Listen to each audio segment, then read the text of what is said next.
సంచలనం సృష్టించిన phone tapping కేసులో విచారణ వేగవంతం చేసింది సిట్. కేసులో భాగంగా తాజాగా ఇద్దరికి నోటీసులు జారీ చేసింది.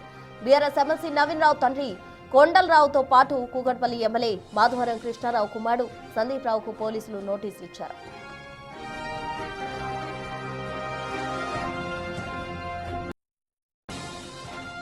నేడు మధ్యాహ్నం 1 గంటకు జూబ్లీహిల్స్ పోలీస్ స్టేషన్లో విచారణకు హాజరు కావాలని ఆదేశించారు. ఫోన్ ట్యాపింగ్ వ్యవహారంలో వీరికి ఉన్న సంబంధాలపై పోలీసులు సుదీర్ఘంగా ప్రశ్నించే అవకాశం ఉంది. కీలక నేతల కుటుంబ సభ్యులకు నోటీసులు అందడంతో ఈ కేసు మరిన్ని మలుపులు తిరిగే అవకాశం ఉంది.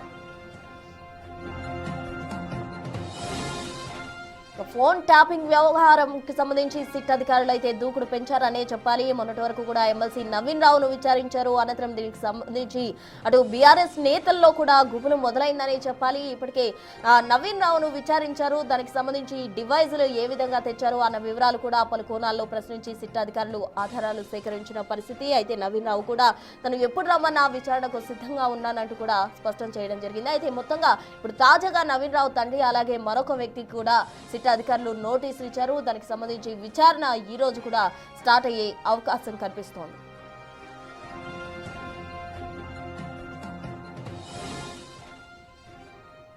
విచారణ తర్వాత మరిన్ని కీలక అరెస్టులు జరిగే అవకాశం ఉన్నట్టు కూడా మనకు సమాచారం అందుతుంది. మరి అరెస్టులు జరుగుతాయా లేదా అన్నది చూడాలి. మొత్తంగా ఫోన్ ట్యాపింగ్ కేసులో సిట్ అధికారుల దూకుడు బీఆర్ఎస్ నేతల్లో గుబులు పట్టుకుందని చెప్పాలి. కుటుంబ సభ్యులకు ఇప్పటికే పలు నోటీసులు కూడా ఇచ్చారు. బీఆర్ఎస్ నేతల కుటుంబ సభ్యులకు గాను ఎమ్మెల్సీ నవీన్ రావు తండ్రి కొండలరావుకు సిట్ అధికారులు అయితే నోటీసులు పంపించిన పరిస్థితి. మరోవైపు ఎమ్మెల్యే మాధవరం కృష్ణారావు కుమారుడు సందీప్ రావు కూడా నోటీసులు ఇచ్చారు. మరి వారిని విచారించిన అనంతరం ఎటువంటి ఆధారాలు సిట్ అధికారులు సేకరిస్తారు, వారి నుంచి ఎటువంటి ఇన్ఫర్మేషన్ గ్యాదర్ చేస్తారు అన్నది చూడాలి. మొత్తంగా ఈ రోజు అందుకు గాను విచారణ అయితే స్టార్ట్ అవుతుంది. మరి అటు ఎమ్మెల్సీ నవీన్ రావు తండ్రి కావచ్చు, ఇటు మాధవరం కృష్ణారావు కుమారుడు కావచ్చు, వీరిరువురి నుంచి ఎటువంటి ఆధారాలు సిట్ అధికారులు సేకరిస్తారు, ఏ కోణాల్లో వాళ్ళని ప్రశ్నిస్తారు అన్న దానికి సంబంధించిన వివరాలు మరి కాసేపట్లో కూడా మనకు తెలిసే అవకాశం ఉంది. మొత్తంగా తెలంగాణ వ్యాప్తంగా కూడా ఫోన్ ట్యాపింగ్ వ్యవహారం సంచలనం క్రియేట్ చేసిందనే చెప్పాలి. దీనికి గాను అటు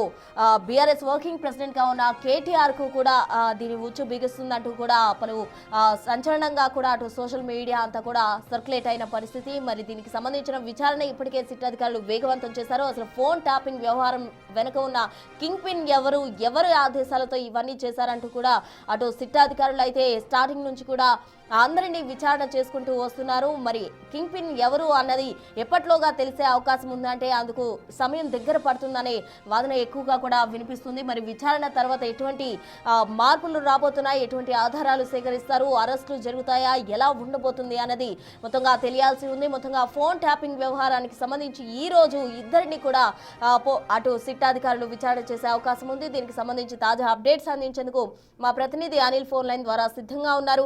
అనిల్ చెప్పండి, ఫోన్ ట్యాపింగ్ వ్యవహారానికి సంబంధించి అటు ఎమ్మెల్సీ నవీన్ రావు తండ్రికి అలాగే ఎమ్మెల్యే మాధవరావు కృష్ణారావు కుమారుడికి కూడా నోటీసులు ఇచ్చిన పరిస్థితి. వారి ఇరువురిని ఈ రోజు విచారణకు హాజరు కావాలంటూ కూడా పిలిచిన పరిస్థితి. మరి ఎలా ఉండబోతుంది? ఫోన్ ట్యాపింగ్ కేసులో భాగంగా సిట్ అధికారులు దర్యాప్తు వేగవంతం చేశారని చెప్పాలి. ఇప్పటికే బీఆర్ఎస్ నాయకులందరినీ కూడా సిట్ అధికారులు విచారణ చేయగా ఈ రోజు దానికి సంబంధించి బీఆర్ఎస్ నాయకులైనటువంటి అంటే ఎమ్మెల్సీ నవీన్ రావుని ఇప్పటికే విచారించారు. నవీన్ రావు తండ్రి కొండలరావుకి కూడా ఈ రోజు నోటీసులు అయితే ఇవ్వడం జరిగింది. అదే విధంగా నవీన్ రావు తండ్రితో పాటు కూడా బీఆర్ఎస్ ఎమ్మెల్యే మాధవరం కృష్ణారావు కొడుకు సందీప్ రావుకు కూడా సిట్ అధికారులు అయితే నోటీసులు ఇవ్వడం జరిగింది. ఈ రోజు 1 గంటకి జూబ్లీహిల్స్ లోని పిఎస్ ఎదుట హాజరు కావాలంటూ కూడా సిట్ అధికారులు ఎదుట హాజరు కావాలంటూ కూడా నోటీసులు అయితే ఇవ్వడం జరిగింది. ఇందులో భాగంగానే ఇప్పటికీ ఫోన్ ట్యాపింగ్ కేసులో భాగంగా సిట్ అధికారులు విచారణ వేగవంతం చేయగా విచారణలో భాగంగా అయితే బీఆర్ఎస్ నాయకుల్ని ఒకరికొకరికి అయితే సిట్ అధికారులు పిలవడం జరుగుతుంది. పిలిచిన క్రమంలోనే ఈ బీఆర్ఎస్ నాయకులు ఉన్నటువంటి మాధవరం కృష్ణారావుకు సంబంధించిన కొడుకుని కూడా విచారణలో భాగంగా అయితే ఈ రోజు నోటీసులు ఇవ్వడం జరిగింది. అదేవిధంగా ఎమ్మెల్సీ నవీన్ రావు తండ్రి కొండలరావు కూడా నోటీసులు అయితే ఇచ్చారు. ముఖ్యంగా ఈ ఫోన్ ట్యాపింగ్ కేసు వ్యవహారంలో వీళ్ళంతా కూడా ఫోన్ ట్యాపింగ్ చేశారనే ఆరోపణలు ఉన్నాయి, ఫోన్ ట్యాపింగ్ చేయించారనే ఆరోపణలు ఉన్న నేపథ్యంలో దానికి సంబంధించి ఈ రోజు విచారణ చేసేందుకు గాను వాళ్ళకైతే నోటీసులు ఇవ్వడం జరిగింది. ఆ నోటీసులో భాగంగా ఈ రోజు మధ్యాహ్నం 1 గంట సమయంలో జూబ్లీహిల్స్ పిఎస్ కి రావాలంటూ కూడా నోటీసులు అయితే ఇవ్వడం జరిగింది. అయితే ఇప్పటికే నవీన్ రావుకి సంబంధించి అంటే ఎమ్మెల్సీ నవీన్ రావు బీఆర్ఎస్ సంబంధించి నాయకుడిగా ఉన్నాడు కాబట్టి ఎమ్మెల్సీని నవీన్ రావుని ఇప్పటికే రెండోసారి విచారణ చేయడం జరిగింది. ఆ విచారణలో భాగంగానే అతని దగ్గర నుంచి రికార్డ్ చేసిన స్టేట్మెంట్ బేస్ చేసుకొని ఈ రోజు వీళ్ళిద్దరిని కూడా రావాలని చెప్పేసి నోటీసులు అయితే ఇవ్వడం జరిగింది. ఇచ్చిన అనంతరం దానికి సంబంధించిన విచారణ నేపథ్యంలో విచారణ చేయనున్నారు. విచారణ చేసిన తర్వాత దానికి సంబంధించి స్టేట్మెంట్ కూడా రికార్డ్ చేస్తారు.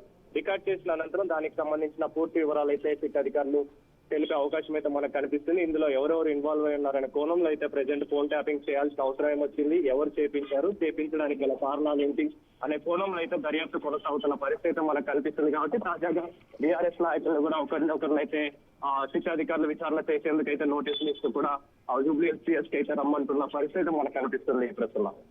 Right Anil, thank you. మొత్తంగా కూడా ఫోన్ ట్యాపింగ్ వ్యవహారానికి సంబంధించి సిట్ అధికారులు అయితే ఇద్దరికి నోటీసులు ఇవ్వడం జరిగింది. తాజాగా వారిద్దరిని కూడా ఈ రోజు జూబ్లీహిల్స్ పిఎస్లో విచారణకు హాజరు కావాలంటూ కూడా ఆదేశాలు జారీ చేశారు. మరి ఈ రోజు 1 గంటకు ఫోన్ ట్యాపింగ్ వ్యవహారానికి సంబంధించి ఇద్దరిని కూడా విచారించే అవకాశం ఉంది. దాని అనంతరం అరెస్టులు జరుగుతాయా, పరిణామాలు ఏ విధంగా ఉండబోతున్నాయన్నది వేచి చూడాలి.